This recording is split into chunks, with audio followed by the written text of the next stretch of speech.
أرسله الله تعالى إلى كافة الناس بشيرا ونذيرا وداعيا إلى الله بإذنه وسراجا منيرا.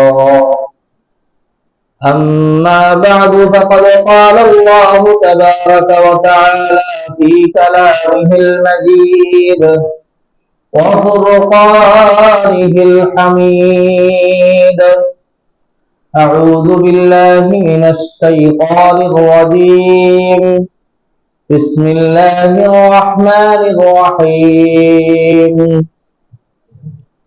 وإذ قال عيسى ابن مريم يا بني إسرائيل إني رسول الله يا بني إسرائيل إني رسول الله إليكم مصدقا لما بين يدي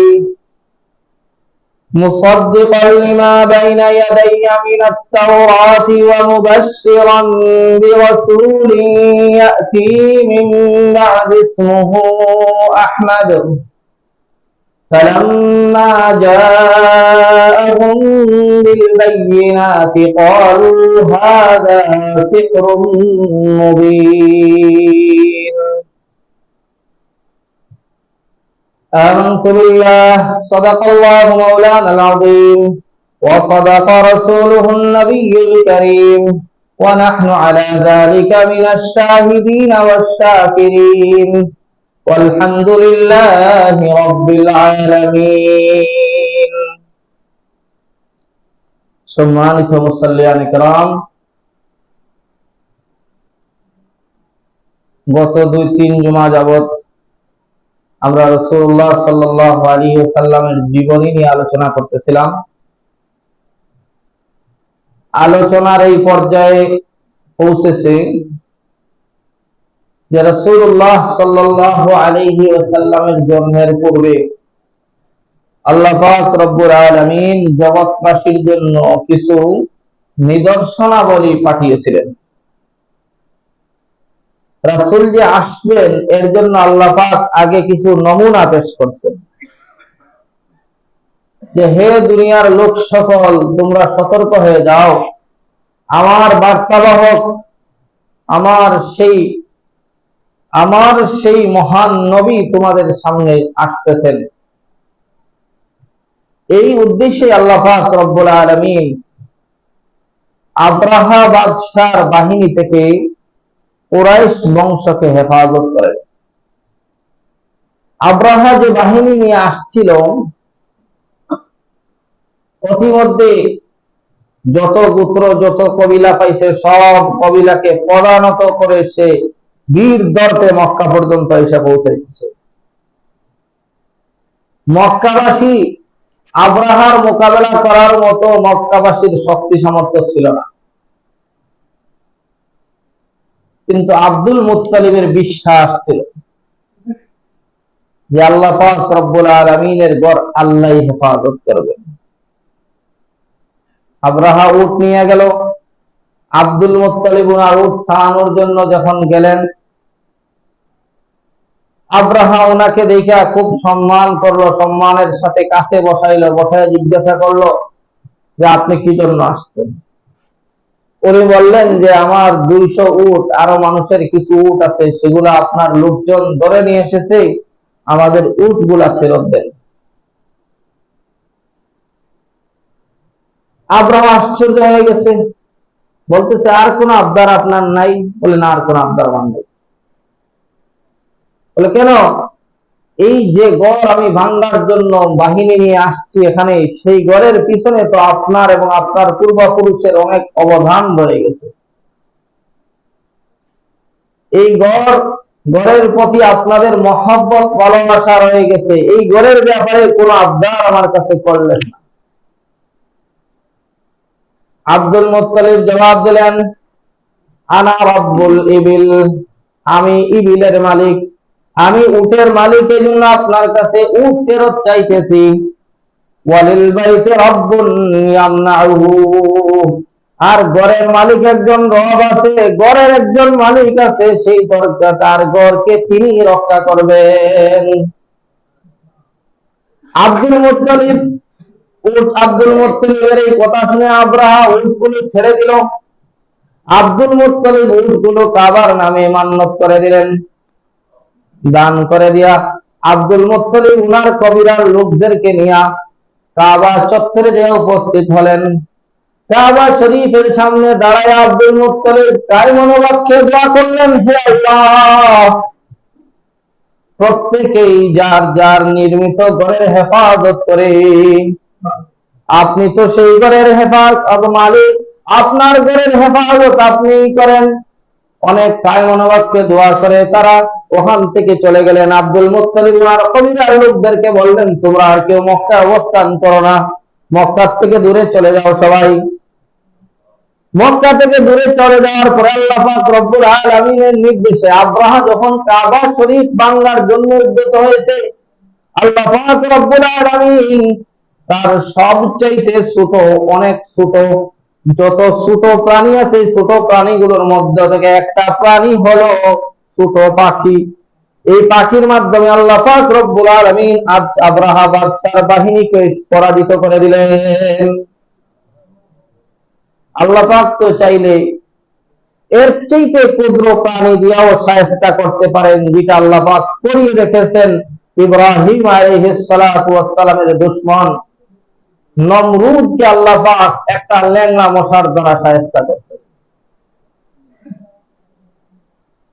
এজন্য ক্ষমতা পাইলে কেউ ক্ষমতা নিয়ে ধম্ম করা ঠিক না, ক্ষমতার বাহাদুরি দেখানো ঠিক না। সব দিক ঠিক আছে, আপনি গুছাইয়া রাখছেন, কিন্তু আল্লাহ পাকের ফয়সালা কোন দিক থেকে হয়ে গেছে, আপনার ক্ষমতা চট করে চলে গেছে, আপনি আর চট করে আসতে পারবেন না। এই হলো আল্লাহ পাকের লীলা। আল্লাহ পাক রব্বুল আলামিন আব্রাহার বাহিনী থেকে মক্কাবাসীকে হেফাজত করালেন। কি জন্য? মক্কার কুরাইশরা ছিল পৌত্তলিক, ওরা বুতের ইবাদত করত, মূর্তির পূজা করত। এর বিপরীতে আব্রাহ এবং তার বাহিনীর লোকজন ছিল আহলে কিতাব, খ্রিস্টান, খ্রিস্ট ধর্মের অনুসারী, ঈসা আলাইহিস সালাতু ওয়াস সালামের অনুসারী। পৌত্তলিকদের থেকে ঈসাইরা অনেক ভালো। যারা ঈসা আলাইহিস সালাম আহলে কিতাবের অনুসারী, আহলে কিতাব যারা, এরা মূর্তি পূজা করে না, আর এরা মাটিতে নিজের মাটি দ্বারা মূর্তি বানায় আবার পূজা করে। এজন্য তুলনামূলক মক্কাবাসী পৌত্তলিকদের থেকে আব্রাহার বাহিনী খ্রিস্টানরা ভালো ছিল। কিন্তু আল্লাহ পাক রব্বুল আলামিন আল্লাহর ঘরের সাথে দুশমনী রাখার জন্য আল্লাহ পাক রব্বুল আলামিন পৌত্তলিকদেরকে রক্ষা করলেন আর আহলে কিতাবদেরকে ধ্বংস করে দিলেন। আল্লাহর ঘরের সাথে দুশমনী রাখছিল। তাদের অপরাধ কি ছিল? যে তারা যদিও মক্কাবাসীদের থেকে আকীদা, ধর্মীয় বিশ্বাসে ভালো ছিল, কিন্তু তারা কাবাঘর ভাঙতে আসছিল, আর মক্কাবাসী কাবাঘর রক্ষা করার জন্য তাদের মন টানছিল, পারে নাই, কিন্তু তাদের মন টানছিল। এই জন্য আল্লাহ পাক রব্বুল আলামিন মক্কাবাসীদেরকে হেফাজত করলেন। মক্কাবাসীদের এই হেফাজত করাটা, আব্রাহার বাহিনী থেকে মক্কাবাসীদেরকে হেফাজত করা, এইটাও রাসূলুল্লাহ সাল্লাল্লাহু আলাইহি ওয়াসাল্লামের জন্মের আগের পূর্বের লক্ষণ, শুভ লক্ষণ। জন্মের পূর্বের শুভ লক্ষণ যে তোমাদের মধ্যে এক মহামানব আমি পাঠাইতেছি। হে কুরাইশ বাহিনী, হে কুরাইশের নেতারা, হে কুরাইশের লোকজন, এই জন্য আমি তোমাদেরকে হেফাজত করলাম। আল্লাহ পাক রব্বুল আলামিন হেফাজত করেছেন মক্কাবাসীদেরকে। রাসূলুল্লাহ সাল্লাল্লাহু আলাইহি ওয়াসাল্লামের পূর্বপুরুষ যারা ছিলেন, বেশিরভাগই ছিলেন তারা ঈসা আলাইহিস সালাতু ওয়াস সালামের ধর্মের অনুসারী, আগের ধর্মের অনুসারী, সঠিক ধর্মের অনুসারী ছিলেন। এমনকি যাদের ব্যাপারে সঠিক ধর্ম তারা পালন করছেন কিনা জানা যায় না, তাদের ব্যাপারেও সবাই একমত যে তাদের চারিত্রিক মাধুর্যতা ছিল, চারিত্রিক কোনো সমস্যা তাদের ছিল না, তাদের চরিত্রের মধ্যে কোনো কালিমা লেপন ছিল না। রাসূলুল্লাহ সাল্লাল্লাহু আলাইহি ওয়াসাল্লামের পূর্বপুরুষ আব্দুল্লাহ ওনার পিতার নাম হাশেম, হাশেমের পিতার নাম আব্দুল মানাফ। এইভাবে রাসূলুল্লাহ সাল্লাল্লাহু আলাইহি ওয়াসাল্লামের বংশধারা ইসমাঈল আলাইহিস সালাতু ওয়াস সালাম পর্যন্ত পৌঁছাইছে। রাসূলুল্লাহ সাল্লাল্লাহু আলাইহি ওয়াসাল্লামের 50-55 দিন আগে আব্রাহার বাহিনীকে ধ্বংস করার পর আল্লাহ পাক রব্বুল আলামিন তার নবীর জন্য রাস্তা প্রশস্ত করে রাখলেন, যে সামনে আমার নবীকে পাঠাইতেছি। পারস্য সাম্রাজ্যের 14টি ভেঙে পড়ে গেল। রাসূলুল্লাহ সাল্লাল্লাহু আলাইহি ওয়াসাল্লামের মা আমেনা স্বপ্নে দেখলেন ওনার ঘর আলোকিত করে, ওনার ঘরের মধ্যে একটা আলোর হঠাৎ করে ঝলকানি।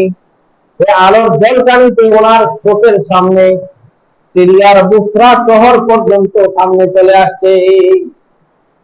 এই জন্য আল্লাহ পাক বলেন, কাদ জাআকুম মিনাল্লাহি নূরুন ওয়া কিতাবুন মুবিন, তোমাদের কাছে নূর আসবে, নূর।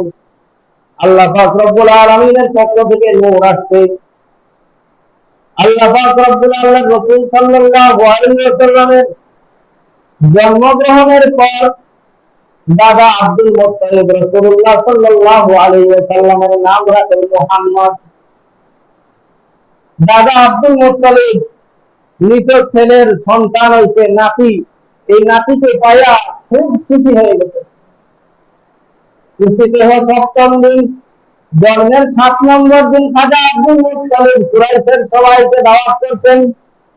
কুরাইশের লোকদেরকে দাওয়াত করলে 7 নম্বর দিন নিজে আকিকা করে, নাতির আকিকা করে কুরাইশের লোকদেরকে খাওয়াইছেন।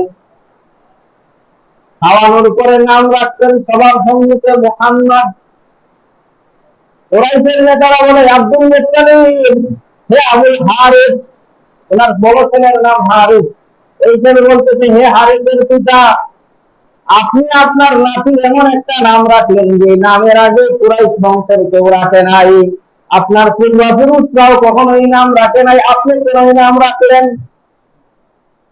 খাজা আব্দুল মুত্তালিব বলেন, আমার এই নাতির বিশেষ মর্যাদা আছে। আমি স্বপ্নের মধ্যে যা দেখছি তা দ্বারা টের পাইছি, বুঝতে পারতেছি আমার এই নাতি মহান মর্যাদার অধিকারী হবে। এই জন্য আমি সেই পূর্ব লক্ষণ হিসাবে আমার নাতির নাম মুহাম্মদ রাখলাম। আমার এই নাতির প্রশংসা আসমান জমিনের মধ্যে হবে, এই জন্য আমি তার নাম রাখছি মুহাম্মদ। মুহাম্মদ প্রশংসিত, বারবার প্রশংসিত, যার প্রশংসা করে শেষ করা যায় না। রাসূল আব্দুল মুত্তালিব স্বপ্নে দেখেন, রাসূলের জন্মের পূর্বে আব্দুল মুত্তালিব স্বপ্নে দেখেন উনি ঘুমায় রয়েছেন, ওনার মাথা, ওনার মেরুদণ্ডের হাড় থেকে ঘুমের মধ্যে একটা শিকল বাহির হয়েছে। শিকল, শিকল আছে না, লোহার শিকল, শিকলটা বাহির হয়ে, শিকলটা আসমানের উপরে উঠে গেছে। শিকলের এক পাশ আসমানে আর এক পাশ জমিনের মধ্যে রয়ে গেছে। এই শিকল পরবর্তীতে একটা গাছে রূপান্তরিত হয়ে গেছে। এই গাছের মধ্যে পৃথিবীর আশপাশ থেকে মানুষ আইসা গাছের ছায়ায় আশ্রয় নিতেছে। এর মধ্যে তিনি দেখেন কুরাইশের কিছু মানুষ ওই গাছের ছায়ার নিচে আশ্রয় নিছে। আবার কুরাইশের কিছু মানুষ গাছটা কেটে ফেলার জন্য কুড়াল নিয়ে আসছে। তারা যখন গাছের কাছে আসছে গাছ কাটার জন্য, তখন এক ব্যক্তি, সৌন্দর্যমণ্ডিত চেহারা, এই ব্যক্তির সামনে আসছেন। ওনাকে দেখে তারা হতভম্ব হয়ে গেছে, আর গাছ কাটতে পারে নাই। গাছ না কাটা তারা চলে গেছে। আব্দুল মুত্তালিবের স্বপ্নের ব্যাখ্যা করা হয়। ওনার স্বপ্নের ব্যাখ্যায় বলা হয়েছিল যে আপনার বংশধরদের মধ্যে এমন কেউ হবে। আব্দুল মুত্তালিব এটাও স্বপ্নে দেখছিলেন যে গাছের ছায়া পূর্ব পশ্চিমকে গ্রাস করে ফেলেছে, পূর্ব থেকে পশ্চিম, উত্তর থেকে দক্ষিণ, পুরা পৃথিবী গ্রাস করে ফেলেছে। আব্দুল মুত্তালিবের স্বপ্নের ব্যাখ্যা দেওয়া হয়েছিল যে আপনার বংশে এমন একজন সন্তান আসবে যার দ্বারা পুরা পৃথিবী, পূর্ব পশ্চিম উত্তর দক্ষিণ, এরা সবাই উপকৃত হবে। সুবহানাল্লাহ।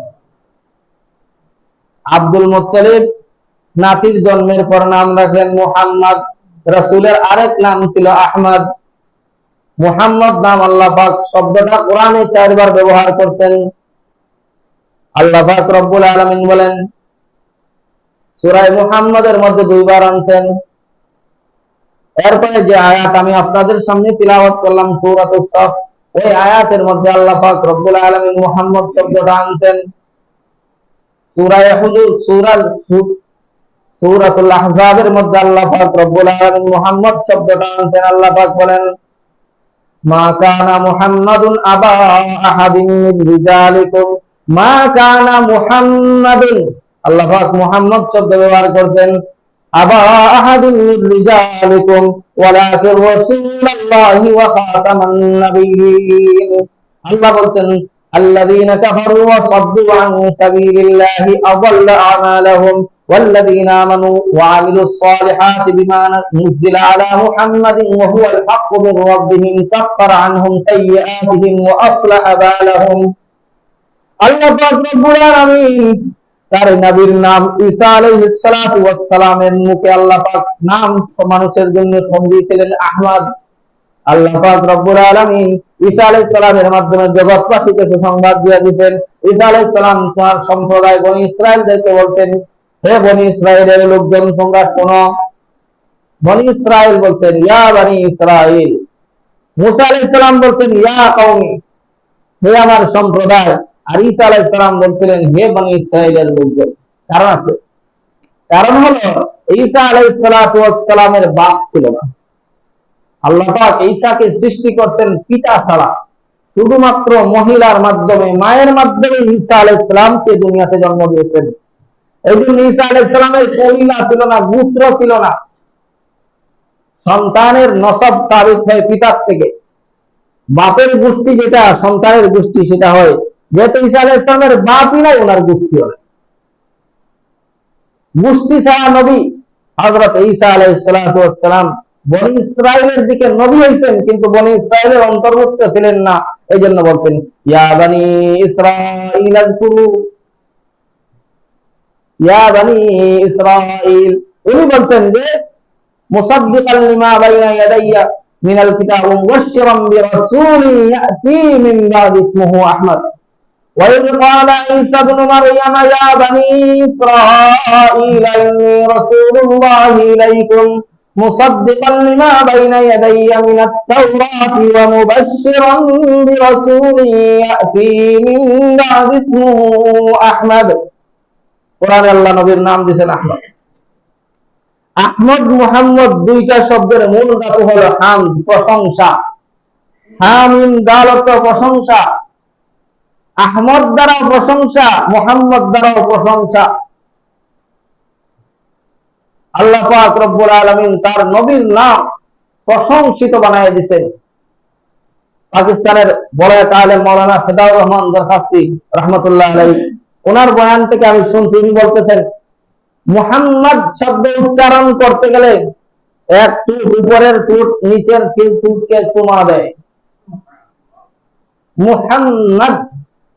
সুতরাং রাসূলের নাম শোনার পর আযান পড়ে রাসূলের নাম শুনিয়া ফু দিয়া চোখের মধ্যে চুমা দেওয়া, এটার দরকার নাই। আল্লাহ পাক এমন ভাবে তার হাবিবের নাম নির্ধারণ করে দিয়েছে যে অটোমেটিক এক টুট আর এক টুটের কাছে চুমা খায়। আল্লাহ পাক রব্বুল আলামিন তার হাবিবকে দুনিয়াতে পাঠিয়ে দিলেন। রাসূলুল্লাহ সাল্লাল্লাহু আলাইহি ওয়াসাল্লামের জন্মের কয়েকদিন পর 3-4 দিন যাবত আল্লাহর রাসূল মা আমিনার দুধ পান করছেন। গত জুমায় যেটা আলোচনা আসছিল, সংক্ষেপে বলছিলাম যে আমিনার দুধ পান করার পর আল্লাহর রাসূল সাল্লাল্লাহু আলাইহি ওয়াসাল্লাম আরো কিছুদিন আবু লাহাব ওনার চাচা আবু লাহাবের বান্দি সুয়াইবার দুধ পান করছিলেন। সুয়াইবা এমন মহিলা যে আবু লাহাবের বান্দি ছিল। রাসূলের জন্মের পর সুয়াইবা যে আবু লাহাব তার মনিব আবু লাহাবকে বলছে, হে আমার মনিব, তোমার মৃত ভাই আব্দুল্লাহর এক পুত্র সন্তান হয়েছে। আবু লাহাব আনন্দের অতিশয্যে সেই বান্দিকে তৎক্ষণাৎ আযাদ করে দিয়েছিল। সেই বান্দির নাম হলো সুয়াইবা। এই জন্য আবু লাহাবকে আল্লাহ পাক রব্বুল আলামিন আবু লাহাবের আঙ্গুলের আগা পরিমাণ পানি দান করেন। আবু লাহাবকে আল্লাহ পাক সোমবার সপ্তাহে একদিন, এরকম মতামত আছে যে ওনাকে পানি দান করা হয়, বাকি সব আবু লাহাব আগুনের মধ্যে পড়বে। কারণ আবু লাহাব রাসূলের বিরোধিতা করছে, আল্লাহ পাক সূরাতুল লাহাব নামে একটা সূরা নাযিল করে দিয়েছে। রাসূলের আপন চাচা হয়েও ভাতিজার বিরুদ্ধে সে শত্রুতামি করছে, যার কারণে সে বাঁচতে পারে নাই। রাসূলুল্লাহ সাল্লাল্লাহু আলাইহি ওয়াসাল্লাম যখন পাহাড়ের উপর চূড়ায় দাঁড়িয়ে বলছিলেন, হে কুরাইশের লোকজন তোমরা আসো, আনান নাযীরুল উরিয়ান, হে কুরাইশের লোকজন আমি যদি বলি এই পাহাড়ের ওই পাশ থেকে শত্রু আসতেছে, তোমরা কি আমার কথা বিশ্বাস করবে? তারা সবাই বলছে, হ্যাঁ তোমার কথা তো অবশ্যই বিশ্বাস করব, কারণ তুমি আমাদের মধ্যে বিশ্বাসী আলামিন নামে প্রসিদ্ধ। তোমার মতো বিশ্বাসী ভালো ছেলে আমাদের আমাদের গোষ্ঠীর মধ্যে, এলাকার মধ্যে আর নাই। তোমার কথা বিশ্বাস করব না, কার কথা বিশ্বাস করব?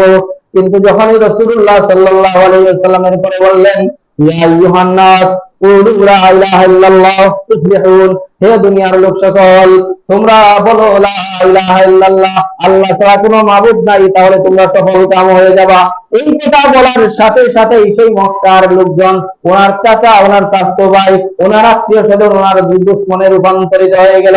এমনকি আবু লাহাব তখন বলতে লাগলো, তাব্বান লাকা ইয়া মুহাম্মদ সাইরাল ইয়াউম, তাব্বান লাকা সাইরাল ইয়াউম, আজকের সারা দিন তুই ধ্বংস হয় বাতিজা। বাতিজা তোর কয় নাই, হে মুহাম্মদ তুই আজকে সারা দিন তোর উপর ধ্বংস নাজিল হোক। সাইরাল ইয়াউম আলহাদা জামাতানা, তুই কি জন্য আমাদেরকে একত্রিত করছিস? এই কথা বলে রাসূলুল্লাহ সাল্লাল্লাহু আলাইহি ওয়াসাল্লামের দিকে কাতর নিক্ষেপ করে তারা চলে গেল। আল্লাহ পাক আবু লাহাবের বিনিময়ে, আবু লাহাবের এই কার্যকলাপের পরিপ্রেক্ষিতে আল্লাহ পাক কোরআনে আয়াত নাযিল করে দিলেন, তাব্বাত ইয়াদা আবি লাহাব ওয়া তাব, আমার হাবিব ধ্বংস হবে না, আবু লাহাবই ধ্বংস হবে। আল্লাহ বললেন, তাব্বাত ইয়াদা আবি লাহাব ওয়া তাব, আবু লাহাবের দুই হাত ধ্বংস হোক। তাব্বাত ইয়াদা আবি লাহাব ওয়া তাব, মা আগনা আনহু মালুহু ওয়া মা কাসাব, তার মাল, তার ধন সম্পদ, তার প্রভাব প্রতিপত্তি তাকে আগুন থেকে বাঁচাইতে পারে নাই। রাসূলুল্লাহ সাল্লাল্লাহু আলাইহি ওয়াসাল্লামের কয়েকদিন খালি 6 বার দুধ পান করার পর বনু সাদের মহিলারা সন্তান, ছেলে সন্তান বাচ্চাদেরকে দুধ পান করার উদ্দেশ্যে তারা মক্কার মধ্যে গেল। তায়েফ থেকে তারা মক্কায় গেছে, মক্কায় দেয়া কুরাইশের ছেলেদেরকে নিয়ে আসতো, আইসা দুধ পান করাইতো, 2 বছর দুধ পান করায় বাচ্চাটা ফেরত দিত, বাচ্চার বাপ তারে অনেক টাকা পয়সা দিত। তায়েফের লোকজন ছিল গরিব, বনি সাদের লোকজন, তারা গেছে। হযরত হালিমা সাদিয়া বলেন, আমিও গেলাম অন্যান্য মহিলাদের সাথে, আমিও তায়েফ থেকে মক্কায় গেলাম। যাওয়ার সময় আমার কোলে আমার বাচ্চা, আমি এমন শীর্ণকায় ছিলাম, আমার সাথে আমাদের একটা উটনি ছিল, যে উটনির উপর সওয়ার হয়ে আমরা গেছি মক্কায়। সেই উটনিটা ছিল দুর্বল, উটনির মধ্যে কোনো ঘাস পাতা ছিল না এলাকায়, যার কারণে উটনির নাই খাবার, উটনির স্তনে নাই দুধ, সেই দুধ আমরা খাইতে পারি নাই। যার পরিপ্রেক্ষিতে আমি নিজে অসুস্থ, আমি শীর্ণকায়, আমার গায়ে শক্তি নাই, আমার বুকে নাই দুধ, আমার বাচ্চা দুধ খাইতে পারে না। এমত অবস্থায় সেই উটনির উপর সওয়ার হয়ে আমরা মক্কায় গেছি। যাওয়ার সময় সবার পিছনে ছিল আমার উটনি। মক্কায় দেয়া সবাই ঘুরে ফিরে সন্তান গ্রহণ করছে। অনেক মহিলারা মুহাম্মদকে দেখছে, মুহাম্মদুর রাসূলুল্লাহ সাল্লাল্লাহু আলাইহি ওয়াসাল্লাম। অনেক মহিলারা আব্দুল মুত্তালিবের নাতিকে দেখছে, যেটা কুলে নিচে নেওয়ার পরে যখন জানতে পারে যে এই ছেলের বাপ না, এই ছেলে এতিম, তখন আবার ফেরত দেওয়া যায়।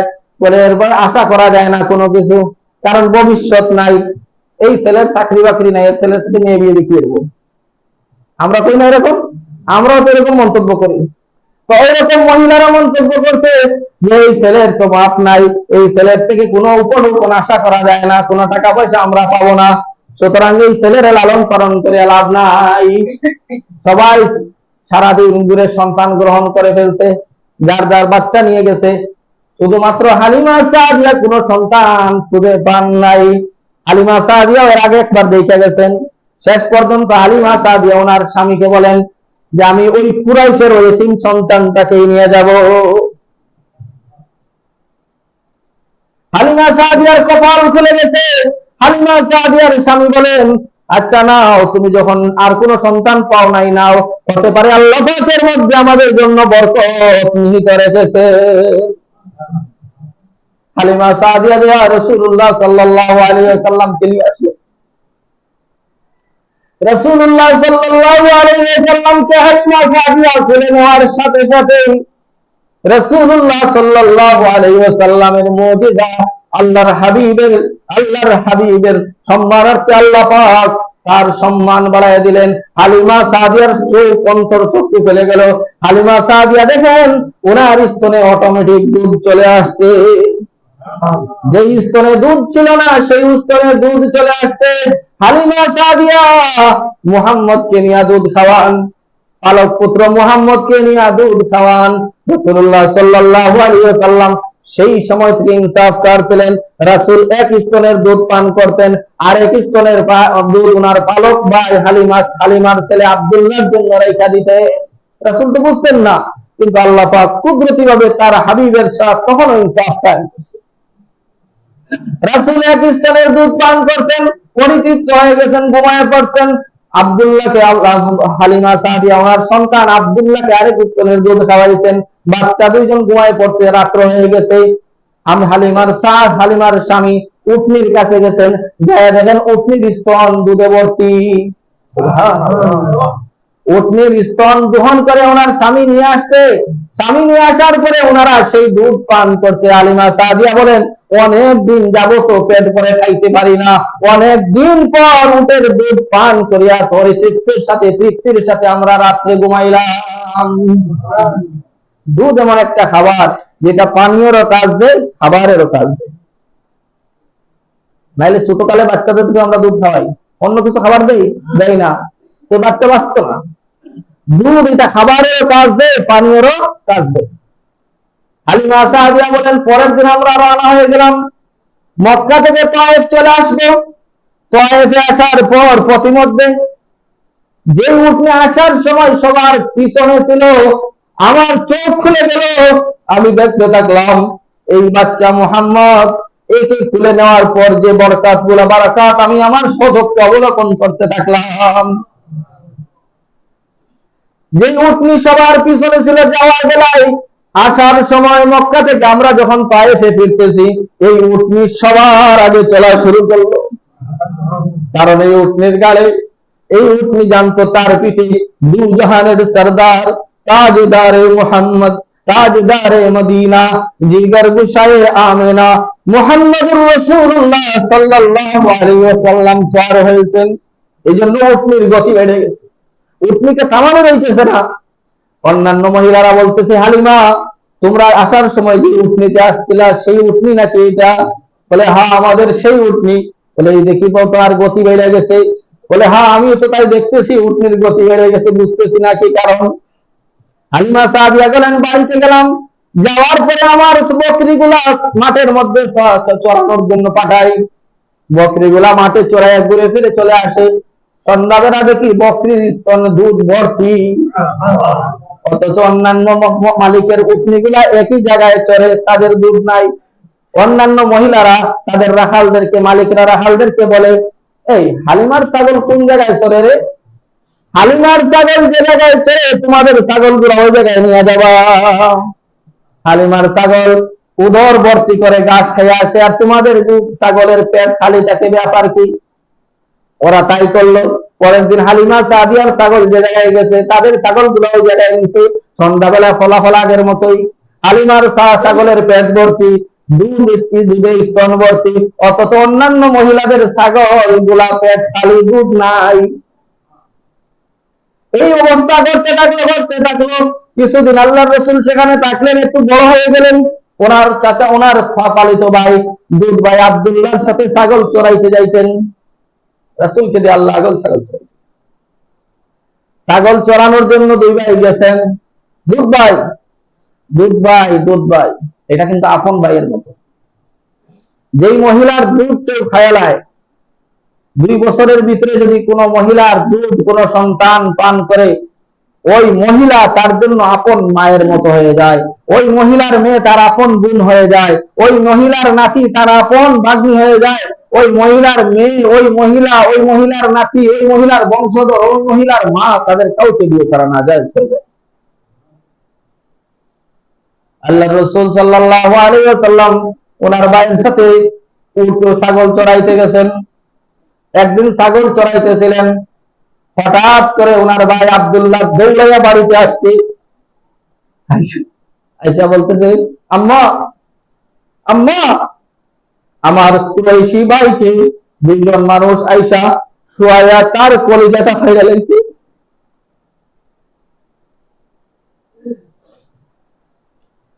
তার কলিজা ফাইরা লাইছে। আমি অবস্থা দেখে তাড়াতাড়ি দৌড়ে তোমার কাছে আসছি। হালিমা সাদিয়া খবর পাইয়া দৌড়াইতে লাগলেন, দৌড়াইয়া দৌড়াইয়া রাসূলের কাছে গেলেন। কিতাবের মধ্যে আসছে হালিমার এক পায়ের কদম আরেক পায়ের উপরে পড়তেছিল, এত দ্রুত গতিতে দৌড়াইতেছিলেন হালিমা। হালিমার মনে বলছিল যে কুরাইশ বংশের সন্তান, এই সন্তানের যদি কিছু হয়ে যায় আমি কি জবাব দিব, এই ভয়ে উনি তাড়াতাড়ি আসছেন। আয়েশা দেখেন মাঠের এক পাশে মুহাম্মদ সুস্থ অবস্থায় বসে আছে। হালিমা শিশু মুহাম্মদকে কোলে জড়ায় নিলেন, বলতেছেন, বাবা তোমার কি হয়েছে? বলে, আম্মা দুইজন মানুষ আসছে, দুইজন লোক এসে আমাকে শোয়াইছে, আমার কলিজা বুক পেয়ে আমার কলিজাটা বাহির করছে, বাহির করিয়া একটা চিরিঞ্চির মধ্যে সে আমার কলিজাটা রাখছে, সাথে করে ওরা ঠান্ডা পানি নিয়ে আসছে, যে ঠান্ডা পানি দ্বারা কলিজাটাকে ধুইয়া আবার জায়গা মতো রাখতে সেলাই করে দিছে।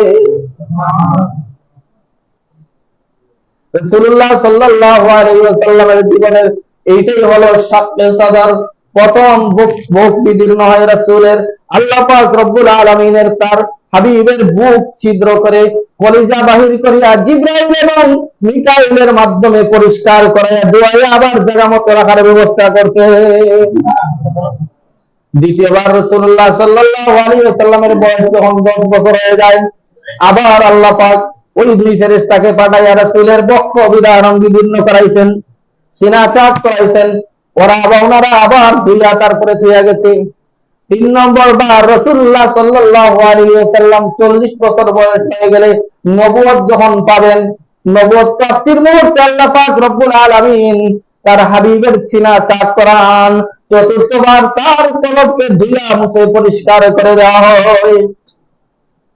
চতুর্থ নম্বর বার, 3 নম্বর বার, তৃতীয়বার, চতুর্থ নম্বর বার যখন রাসূলুল্লাহ সাল্লাল্লাহু আলাইহি ওয়াসাল্লাম মেরাজে যাবেন, মেরাজে যাওয়ার আগ মুহূর্তে আল্লাহ পাক রব্বুল আলামিন আবার ফেরেশতাদের মাধ্যমে তার কলবটাকে পরিষ্কার করায়া তারপরে রাখেন।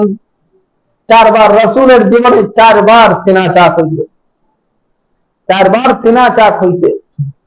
এই যে ফেরেশতারা ঠান্ডা পানি দিয়ে দিয়েছেন, তার কারণ উলামায়ে কেরাম বলছেন, কারণ মানুষের যে অন্তর আছে, অন্তরের মধ্যে গুনাহ আছে, গুনার একটা গরমি আছে, গুনার মধ্যে একটা গরম তাপ আছে।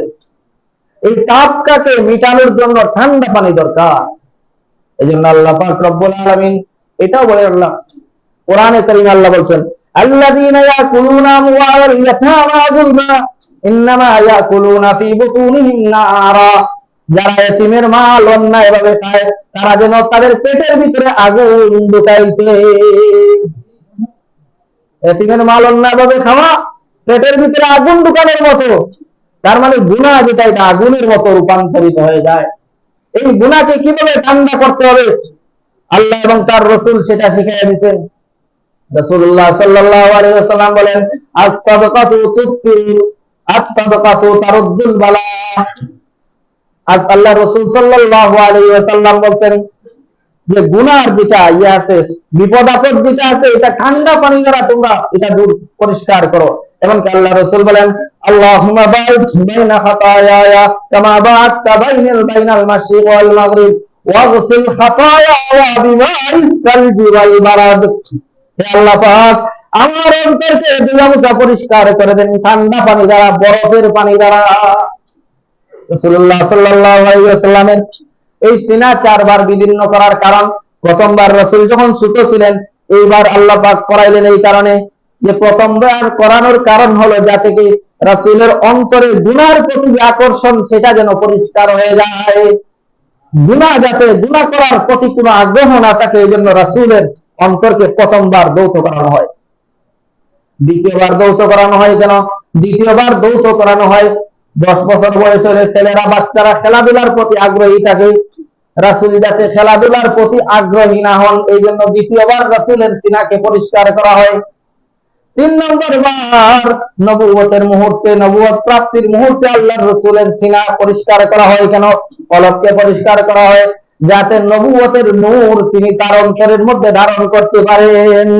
4 নম্বর বার রাসূলের সিনাকে, রাসূলের সিনা চাক করে কলবকে পরিষ্কার করা হয় যাতে করে আসমানি সফর করার যোগ্যতা রাসূলের অন্তরের ভিতরে চলে আসে। এই জন্য আল্লাহ পাক 4 বার রাসূলকে সিনা, রাসূলের সিনা বিদীর্ণ করাইছেন। রাসূলুল্লাহ সাল্লাল্লাহু আলাইহি ওয়াসাল্লাম পরবর্তীতে চলে আসলেন 6 বছর বয়সে, 6 বছর বয়সে মা আমিনার কাছে চলে আসলেন। 6 বছর বয়সে মা আমিনা ইন্তেকাল করলেন। রাসূলুল্লাহ সাল্লাল্লাহু আলাইহি ওয়াসাল্লামের মহব্বত, রাসূলুল্লাহ সাল্লাল্লাহু আলাইহি ওয়াসাল্লামের ভালোবাসা আমাদের ঈমানের অংশ। কেউ যদি আল্লাহ মানে, রাসূল মানে না, তার ঈমান থাকবে না। কেউ যদি বলে আমি কোরআন মানি হাদিস মানি না, সেও ঈমান। বর্তমানে বাংলাদেশে একটা কবিলা, একটা গোত্র বাইর হইছে যার নাম আহলে কোরআন। এরা কয় কোরআন মানি হাদিস মানি না। হাদিস তো 200 বছর পরে আইছে, এই জন্য হাদিস মানি না। ওরে গুতার দল, হাদিস 200 বছর বসে আর নাই, হাদিস লেখা হয়েছে 200 বছর পর, কিন্তু হাদিস আগেই ছিল মুখস্থ, সিনা আবার সিনা, সিনা আবার সিনা, একজনের থেকে আরেকজন শুনে মুখস্থ করতে হাদিস। লক্ষ লক্ষ হাদিস এক একজনের সিনায় মুখস্থ ছিল। ইমাম আহমদ ইবনে হাম্বল রাহমাতুল্লাহ আলাইহির 7 লক্ষ হাদিস মুখস্থ ছিল। এইরকম আল্লাহ পাক হেফাজত করছে। এই রাসূলের ভালোবাসা, রাসূলের প্রতি মহব্বত আমাদের ঈমানের অন্তর্ভুক্ত। রাসূলকে, রাসূলের সাথে দুশমনি রাখা এটা নেফাকের অন্তর্ভুক্ত। যে রাসূল, সে রাসূলের সাথে যে বিরোধিতা করে, রাসূলের বিরুদ্ধে যে কটূক্তি করে, যে কটু কথা বলে, আল্লাহ পাকের বিধান হলো তার আর দুনিয়াতে থাকার কোনো অধিকার নাই। রাসূলুল্লাহ সাল্লাল্লাহু আলাইহি ওয়াসাল্লাম মক্কা বিজয়ের দিন আম ক্ষমা ঘোষণা করলেন যে মক্কায় যারা, আল্লাহ রাসূল বললেন হরমের ভিতরে যারা ঢুকবে তারা নিরাপদ, আবু সুফিয়ানের ঘরে যারা ঢুকবে তারা নিরাপদ, যার যার ঘরে ঢুকলে তারা দরজা বন্ধ করে দিবা, তোমরাও নিরাপদ, তোমাদেরকে আমি কিছু করব না। তবে শুনে রাখো 11 জন পুরুষ আর 4 জন মহিলা, এদেরকে যেখানেই পাবা সেখানেই সাথে সাথে হত্যা করে ফেলবা। এর মধ্যে একজন ছিল ওয়াহশী, রাসূলুল্লাহ সাল্লাল্লাহু আলাইহি ওয়াসাল্লামের চাচা হামজার হত্যাকারী। আর একজন ছিল আবু হযরত মুআবিয়া রাদিয়াল্লাহু তাআলা আনহুর মা হিন্দা, যিনি হামজা রাদিয়াল্লাহু তাআলা আনহুর কলিজা বাহির করিয়া চিবাইছিল উহুদের যুদ্ধের পর। পরবর্তীতে মুসলমান হয়ে গেছে, হিন্দাও মুসলমান হয়ে গেছেন, ওয়াহশীও মুসলমান হয়ে গেছেন। রাসূল ওয়াহশীকে বলছেন, ওয়াহশী মুসলমান হইছে ভালো কথা, আমার সামনে কখন আসবা না, কারণ আমি তো মানুষ, আমার চাচার কথা স্মরণ হয়ে যেতে পারে, আমি তোমার উপর হাত দিয়ে দিতে পারি, এজন্য তুমি আমার সামনে আসবা না। এই রাসূলের প্রতি ভালোবাসা, রাসূলের প্রতি জান কুরবান করতে গিয়ে সাহাবায়ে কেরাম নিজেদের জান পর্যন্ত কুরবানি করে দিয়েছেন। আল্লাহর রাসূল সাল্লাল্লাহু আলাইহি ওয়াসাল্লাম বলেন, এদের আব্দুল্লাহ ইবনে খাতাল নামক একজন মুসলমান হয়েছিল, পরবর্তীতে মুরতাদ হয়ে গেছে, দিন ত্যাগ করছে। মুতাআল্লিকুন বিআসতারিল কাবা, কাবার গিলাফ ধরে দাঁড়িয়ে গেছে। আল্লাহর রাসূল সাল্লাল্লাহু আলাইহি ওয়াসাল্লাম বললেন, কেউ নাই আব্দুল্লাহ ইবনে খাতালকে হত্যা করার জন্য, কেউ কি নাই? তখন এক আনসারী সাহাবী গিয়া আব্দুল্লাহ ইবনে খাতালের গর্দান উড়িয়ে দিয়েছিলেন। আব্দুল্লাহ ইবনে আবি হুকাইক নামক এক ব্যক্তি, তার গর্দান উড়ানো হয়েছে। ইহুদীদের বড় নেতা কাব ইবনুল আশরাফের গর্দান উড়ানো হয়েছে। কারণ হাদিসের মধ্যে আসছে ফাইন্নাহু কানা ইউদিন নবী সাল্লাল্লাহু আলাইহি ওয়াসাল্লাম, সে রাসূলুল্লাহ সাল্লাল্লাহু আলাইহি ওয়াসাল্লামের ব্যাপারে খারাপ কথাবার্তা বলতো, রাসূলকে কষ্ট দিত। এইজন্য আল্লাহর রাসূল বলেন, মানলি কাব ইবনুল আশরাফ, কাব ইবনে আশরাফকে হত্যা করার জন্য কে আছে? রাসূলের দুধ ভাই কাব ইবনে আশরাফের দুধ ভাই মুহাম্মদ ইবনে মাসলামা, উনি বললেন আমি আছি ইয়া রাসূলুল্লাহ। উনি কৌশল করে কাব ইবনে আশরাফের গর্দান উড়িয়ে দিয়েছিলেন। সুতরাং এই মুহূর্তে এই পৃথিবীতে যদি কেউ রাসূলের নামে, রাসূলের স্ত্রীদের নামে কেউ যদি তার জবান দারাজি করে, কেউ যদি বাড়তি কথা বলে তার নিস্তার নাই, তার নিস্তার নাই, সে যে হোক না কেন। মুসলমানের ইমানের দাবি, মুসলমানের ইমানের দাবি। কারণ আল্লাহর রাসূল বলছেন, যে ব্যক্তি যতক্ষণ পর্যন্ত আমি মুহাম্মদকে তার জান, মাল, স্ত্রী, সন্তান, তার নিজের জান এমনকি পৃথিবীর সব কিছু থেকে আমাকে বেশি দাম ভালোবাসতে, সে ইমানদার না। সুতরাং ইন্ডিয়ার রামগিরি মহারাজ নামে এক ব্যক্তি, এক পুরোহিত, গত 14 আগস্ট রাসূলুল্লাহ সাল্লাল্লাহু আলাইহি সাল্লাম এবং তার স্ত্রী আয়েশা সিদ্দিকার ব্যাপারে কটূক্তি করেছে। কয়েক বছর আগে বিজেপির এক নেত্রী করেছিল, আবার সেই ইন্ডিয়ার মধ্যে বারবার সেটা হইতেছে, এমনকি আমাদের দেশে পর্যন্ত এগুলো হয়ে যাচ্ছে। আমাদের সোচ্চার হইতে হবে, আমাদের তাদের বিরুদ্ধে প্রতিরোধ গড়ে তুলতে হবে। ইন্ডিয়ার মুসলমানরা জাগ্রত হয়ে গেছে। মুম্বাইয়ের উদ্দেশ্যে ইমতিয়াজ জলিলের নেতৃত্বে, ইন্ডিয়ার সাবেক সংসদ সদস্য ইমতিয়াজ জলিলের নেতৃত্বে লক্ষ লক্ষ জনতা মুম্বাইতে উপস্থিত হয়ে গেছে। আমাদের ইমানের দাবি কিনা আমরা আমাদের ইসলাম থেকে প্রতিবাদ করা, এটা আমাদের ইমানের দাবি। কে কে আছেন আমরা ইমানের দাবি প্রতিবাদ করতে যাবো ইনশাআল্লাহ। আজকে আমাদের মোহতারাম শাহ হুজুর মাওলানা আকরাম আলী শাহ হুজুরের ডাকে সালতা তানাবি দাওয়াত দেওয়া হয়েছে যে আজকে একটা প্রতিবাদ সভা হবে এবং বিক্ষোভ মিছিল হবে সালতার মধ্যে। আপনারা কারা কারা যেতে আগ্রহী আছেন? ইনশাআল্লাহ নসিমন রেডি করে আমরা নামাজের পরে রেডি হবো। মাদ্রাসা থেকে খাওয়া দাওয়া করে আমরা 2:30টার দিকে ইনশাআল্লাহ রওনা হয়ে যাব। আপনারা সবাই যাওয়ার চেষ্টা করবেন। আল্লাহ পাক আমাদের সবাইকে তৌফিক দান করুন। আসসালামু আলাইকুম ওয়া রাহমাতুল্লাহি ওয়া বারাকাতুহু। সুন্নাত পড়বেন দ্রুত।